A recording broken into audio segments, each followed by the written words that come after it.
and I have inquiry skills D12. And I'm Jessica, and I have inquiry skills B12. And our project is on telepathy. Our topic is telepathy. We chose this project because, well, we've had lots of telepathic experiences. And we like to do more research so we can understand it better.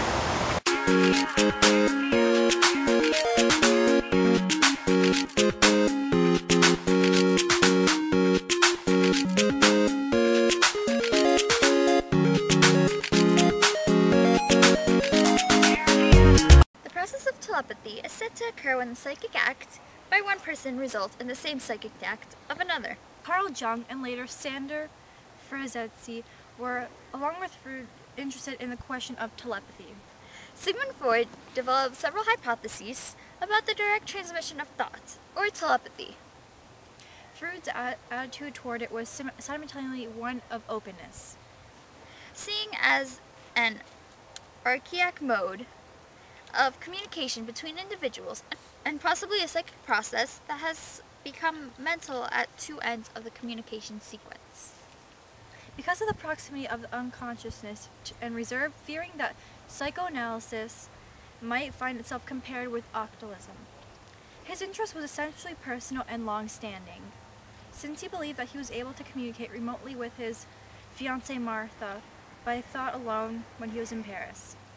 Later, he attempted to conduct experiments of this kind, which was reflected in the correspondence with Ferenczi in 1910, and with his daughter Anna in 1925.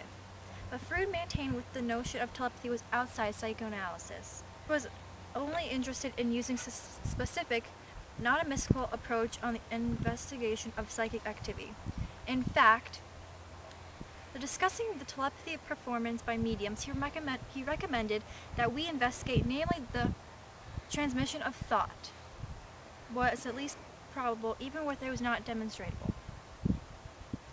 Freud advised Jung, especially Ferenczi, to be cautious about revealing their attitudes about telepathy, which might have risked jeopardizing the status of psychoanalysis. He expressed his sentiment in publicity on several occasions, and the first time in 1921. In a short text titled Psychoanalysis and Telepathy, which was read during a scientific meeting with his followers. The second time in an essay, Dreams and Telepathy, and then in 1925 he wrote The Occult Meaning of Dreams, published in the New Introductory Lectures of Psychoanalysis. In fact, Freud couched his own interest in occult in the form of critique and skeptical and limited rationalism in rather harsh terms. However, this interest did not lead him to accept telepathy as such, but to examine with greater attention the examples of premonitory on the premonitory dreams, which led to questions the after-the-fact reconstruction of narratives and partially falsified acts.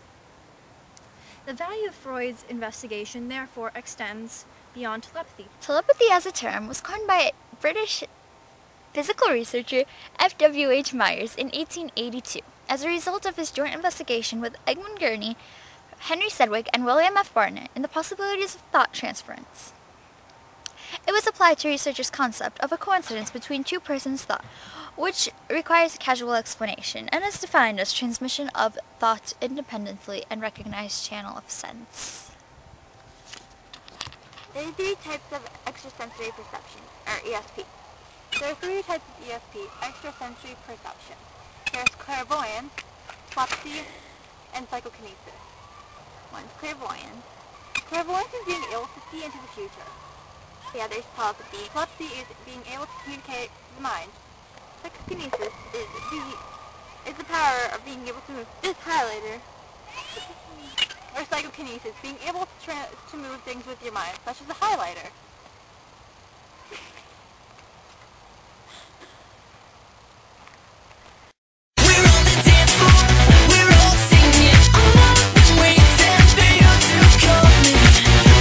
From the 1920s on, physical researchers in both Great Britain and the United States investigated telepathy through intensive laboratory experiments. Card guessing was a favorited tool, but it was not until the 1930s that L.B. Rhine popularized the Zener card, which was a pack of 5 simple symbol tools, which was a star, a cross, a circle, a rectangle, and a wavy line. That statistical evaluation of experiments were simplified. Using the Zener cards, experimenters attempted to obtain significant quantitative tests under laboratory conditions.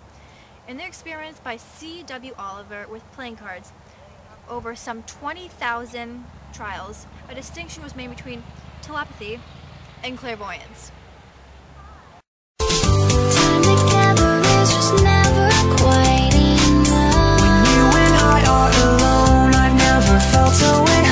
In a telepathic dream, the dreamer receives messages from somebody else, from another's dreams, or seems to pick up messages or other thoughts and expresses them as a dream.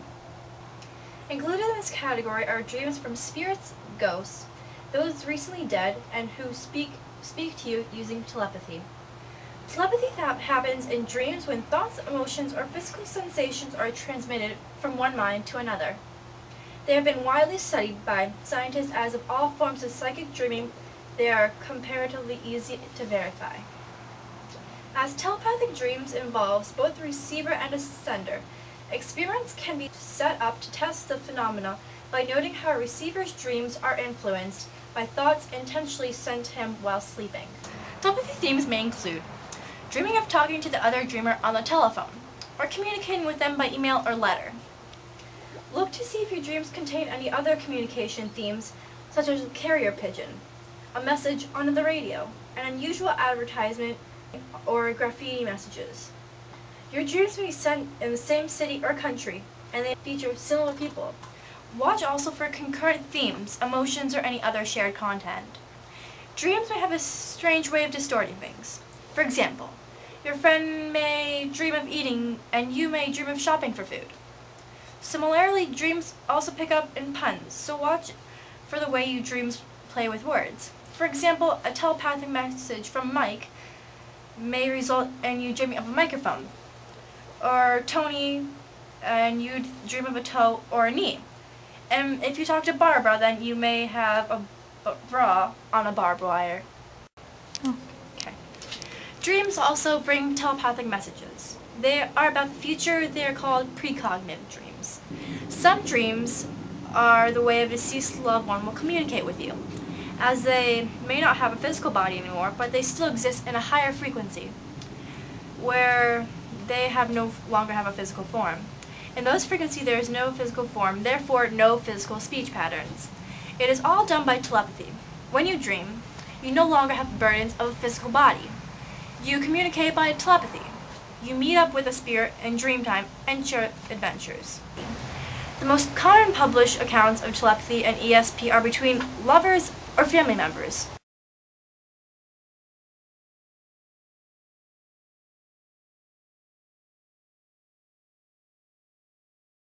I am floating away, lost in a silent ballet. I'm dreaming you're out in the blue, and I am right beside you, awake to take in the view. The most common form of telepathy, physical telepathy, can be observed in nature where flocks of birds or schools of fish act in unison. Although these animals respond with external stimuli like fashion, they also act under common will. Each individual in the group acts in harmony with others. A guard dog who senses an intruder is also exhibits a form of telepathy. We account this by saying that the dog smells fear. This may or may not have a basis of truth, considering the possibility that the sense of smell is somewhat related to the form of telepathy. After all, the smell is the most sensitive part of our physical senses, and we shall see breathing is strongly linked to conscious telepathic ability. These examples are manifestation in physical telepathy. All forms of telepathy can be explained by analogy.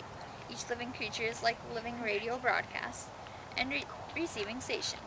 In cases of physical telepathy, these living creatures are tuned to the same channel.